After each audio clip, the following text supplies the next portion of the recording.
Philippe Candeloro, l'un des patineurs artistiques les plus célèbres de France, a connu à la fois de la joie et de la tristesse dans sa vie. Mais s'il devait souligner sa plus grande tristesse, ce serait probablement le moment où il s'est vu refuser la possibilité d'assister aux Jeux olympiques d'hiver de 1992 à Albertville, en France, un événement qui s'est déroulé dans son pays natal, où il avait rêvé de briller devant ses compatriotes. La saison précédente, en 1991, Philippe avait été victime d'une grave blessure en se cassant la jambe dans un accident de moto. Cette blessure a non seulement mis sa carrière en suspens, mais a également perturbé sa préparation pour les Jeux olympiques. À son retour au championnat de France à Colombes, il ne remporte qu'une médaille de bronze, insuffisante pour se qualifier pour les JO.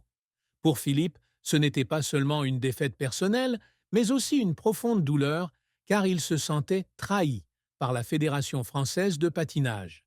Il a exprimé publiquement sa déception, affirmant que les résultats ont été manipulés pour favoriser d'autres adversaires comme Nicolas Pétorin et Éric Milot, choisis pour le remplacer. Cette tristesse ne venait pas seulement du fait d'avoir manqué une grande opportunité, mais aussi du sentiment d'injustice et de solitude ressenti pendant les mois de convalescence après sa blessure, alors qu'il luttait physiquement et mentalement pour revenir sur la glace. C'était la première fois que Philippe ressentait la fragilité du rêve, et il pleurait en silence, non pas à cause de la douleur physique, mais à cause du sentiment d'être rejeté par le système même auquel il s'était consacré. Cette tristesse était profondément gravée dans son esprit, devenant une cicatrice qui ne guérit jamais, même s'il obtint plus tard de nombreux succès brillants. Une autre tristesse qui peut être mentionnée est la controverse qui a eu lieu plus tard dans sa carrière, lorsqu'il a été fortement critiqué pour des commentaires insensibles dans son rôle de commentateur sportif, notamment aux Jeux olympiques d'hiver de 2006, lorsqu'il a déclaré que la championne Shizuka Arakawa valait un bol de riz après sa victoire. Philippe a dû faire face à une vague d'indignation de la part du public et des médias internationaux. Cela lui a laissé un sentiment d'incompréhension et de blessure, car il avait toujours été fier de son style humoristique et libre d'esprit. Mais cette fois, cela s'est retourné contre lui, éclipsant ses contributions au patinage. Cette tristesse n'est pas seulement une déception de l'opinion publique, mais aussi un sentiment d'impuissance lorsqu'il ne peut pas expliquer clairement ses intentions, ce qui fait que son image est déformée aux yeux de nombreuses personnes. La carrière de Philippe Candeloro a été un voyage émotionnel, rempli de sommets brillants et de profondeurs sombres.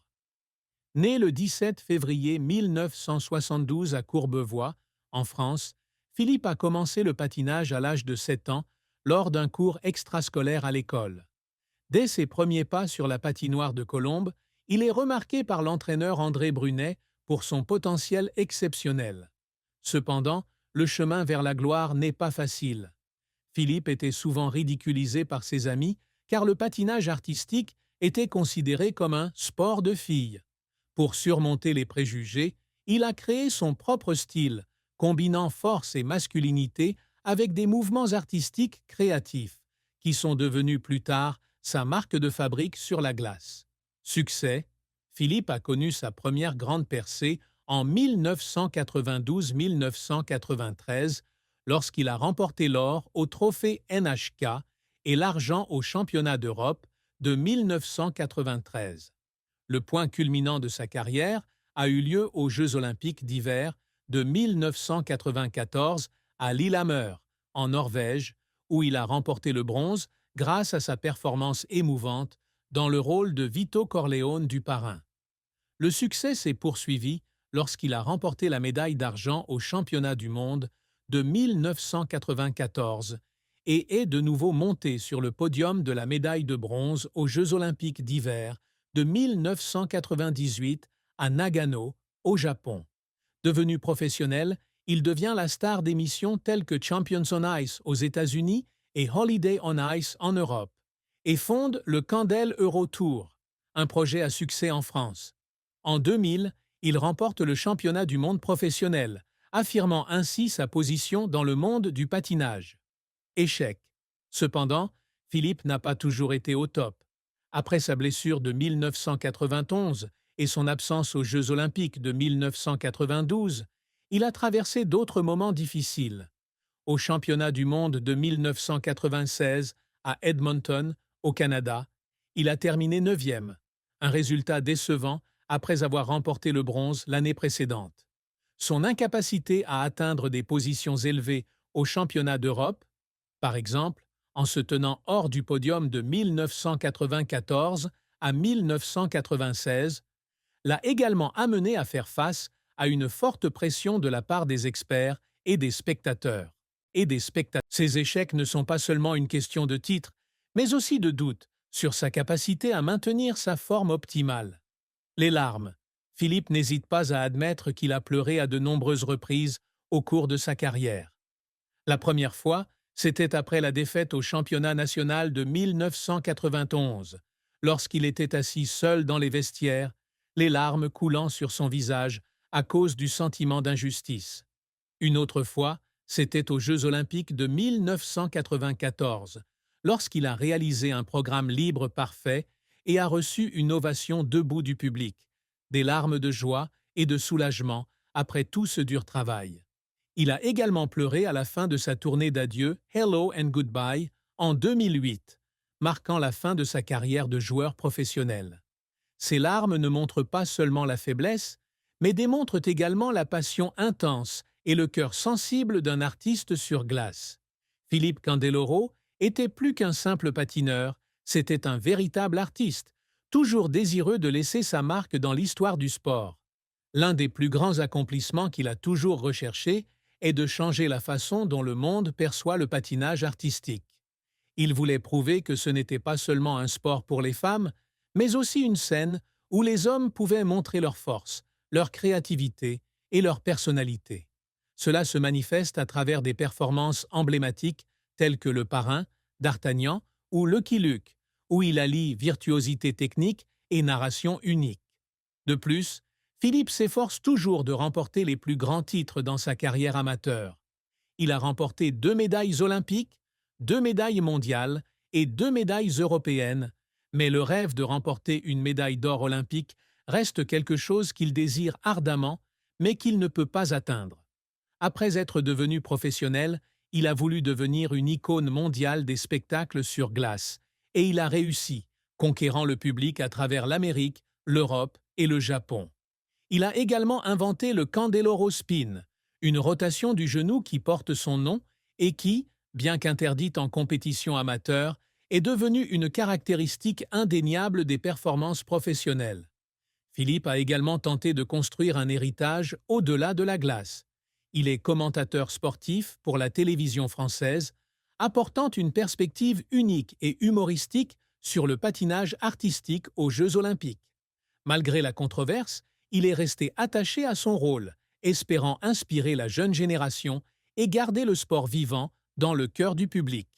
En termes d'amour et de mariage, Philippe Candeloro a plus de chance que beaucoup de ses collègues lorsqu'il a trouvé un foyer heureux avec sa femme Olivia Darmon, une célèbre danseuse de ballet française. Les deux se sont rencontrés grâce à Natacha Dabadi, la chorégraphe de Philippe pour le programme olympique de 1994. Ils ont rapidement été attirés l'un vers l'autre par leur sensibilité artistique commune et leur passion pour la performance. Après plusieurs années de relation, Philippe et Olivia se marient en septembre 1998, marquant une étape importante dans sa vie. Leur mariage dure depuis plus de 25 ans, une rareté parmi les artistes et les athlètes qui sont souvent confrontés aux pressions de la célébrité et aux emplois du temps chargés. Philippe et Olivia ont 3 filles, Luna Nizza, Maya Estella et Talia Soleya. Il a un jour déclaré que la famille était la plus grande source de motivation pour l'aider à surmonter les difficultés de sa carrière. Cependant, tout n'était pas parfait dans la vie de couple de Philippe. Une petite tristesse que l'on peut mentionner est le temps qu'il a dû passer loin de sa famille lorsqu'il participait à de longues tournées après sa retraite. Les voyages d'1 mois lui ont fait ressentir un sentiment de culpabilité de ne pas pouvoir être avec ses enfants pendant leurs années de formation. Bien qu'Olivia ait toujours soutenu la carrière de son mari, Philippe a admis un jour avoir été ému aux larmes lorsque sa jeune fille Talia lui a demandé au téléphone « Papa, quand est-ce que tu rentres à la maison ?» Cette tristesse n'est pas une fissure dans le mariage, mais le tourment d'un père et d'un mari qui veut toujours trouver un équilibre entre passion et responsabilité familiale. Il n'existe aucune preuve que Philippe ait jamais vécu un drame amoureux majeur ou un divorce, ce qui suggère que lui et Olivia ont construit une relation durable basée sur le respect et la compréhension mutuelle. Leur amour n'est pas seulement une histoire romantique, mais aussi un compagnon dans les étapes les plus difficiles de la vie. Les informations exactes sur le patrimoine de Philippe Candeloro ne sont pas largement diffusées, mais sur la base de sa carrière réussie et de ses activités après la retraite, on peut estimer qu'il possède une fortune importante. À son apogée, Philippe a gagné d'importants revenus